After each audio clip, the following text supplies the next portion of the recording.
All right, here we go.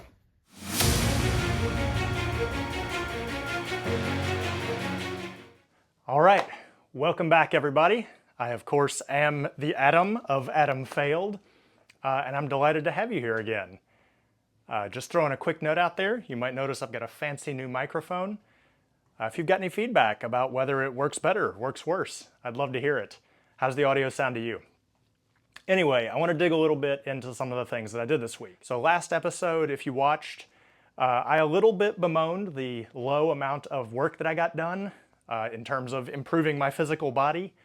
I did a little bit more this week though, so that's good. Not a lot more. I still only did one run. I'll throw a few stats up here. It was, as I pointed out, still gruelingly hot, so I decided to just go inside and do a run on the treadmill. It's not quite as good as outside, but it gets the job done for now. So I did get that done. I also, in addition to my PT, got one lifting session in. So that was really cool. I did focus mostly on the same things that I do during PT, still mostly just building up kind of the ancillary peripheral muscles, some lat work, a little bit of stuff to kind of help the muscles that are around the joint.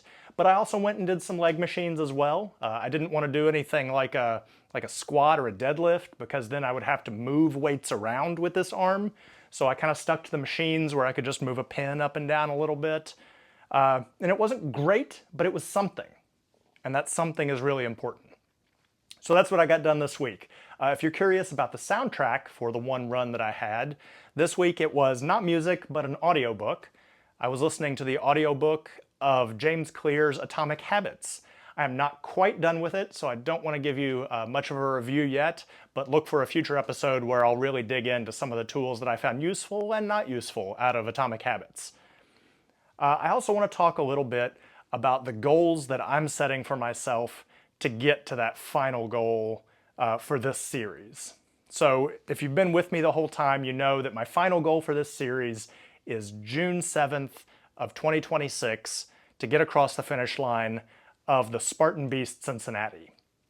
It's a grueling race. In 2024, I made it across the finish line. In 2025, I did not make it across the finish line, which was kind of the impetus for this whole series to begin with. And I'm hoping that in 2026, I can get across the finish line. So how do I get there? And I think if I just start designing workouts right now to get me to that goal that far ahead, right now it's still just August, so trying to get to June feels almost infinitely far off. And I think a time that is that far away becomes fictional in your head, and it becomes easy to drift.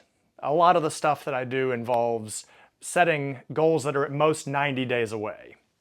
So I want to have something at least every 90 days that kind of serves as the clap to bring me back to center and make sure that I'm focusing on the things I need to focus on. But what are those things? So I've got a couple in mind. Every year I do the Kentucky Derby Festival mini marathon or full marathon.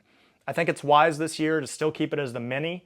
I think if I focus on the full, then I'm going to be spending too much time on distance running and not enough on the kind of musculature that's going to be necessary for some of those obstacles. And since that is towards the end of April, I don't want to sort of work away a lot of the strength that I'm going to need in early June. That's not enough time to rebuild the strength. So I'll put a little bit of information here about the Spartan that I'm going to run. We'll step back from that to the Kentucky Derby mini marathon that I'm going to run. But then stepping back from April, we start looking into the early spring and the winter season. And unfortunately, around here, I just have not been able to find a whole lot of things to do in the winter season that pursue these goals. So if you all know of events that I ought to be doing in or around Louisville, Kentucky, from, say, October up into April, please let me know, especially if you plan on doing them with me. I think that would be really cool. I know there is a bourbon chase in October, but the reason I'm not planning on doing the bourbon chase in October is the first week of October, I am going to start the Appalachian Trail. I'm not doing it as a through hike. I don't have the time or energy for that, but I do want to start section hiking it in substantial sections. So I'm hoping I can do one piece here in October. I'm shooting for maybe the first 75 miles or so of it. and then I'm going to go back and do another section of it maybe in March. And I think both of those will serve as excellent training pieces for the work that I'll have to do in the Spartan. So look for a little bit of hiking related work. I need to start getting into the sorts of things I'm going to need in the southern foothills of Georgia.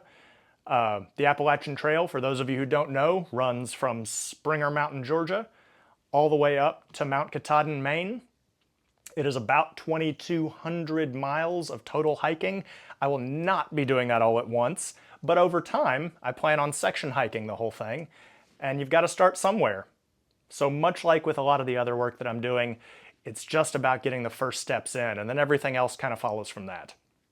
So I'm going to get the first steps in, starting at Springer Mountain, actually starting about 8 miles behind Springer Mountain at Amicalola Falls, and then getting to Springer Mountain to start the trail itself. I'll get you a lot more detail on that when we get closer.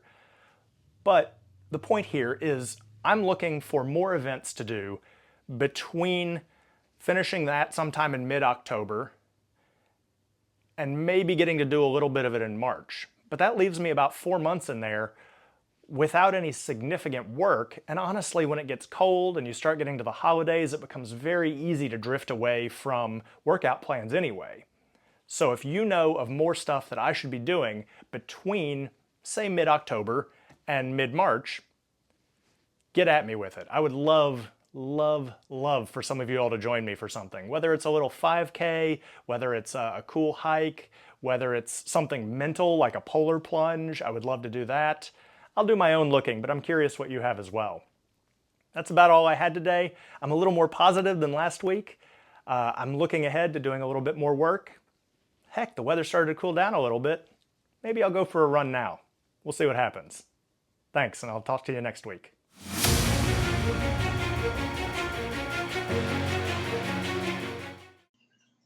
Don't forget to like, subscribe, and hit that bell for more content.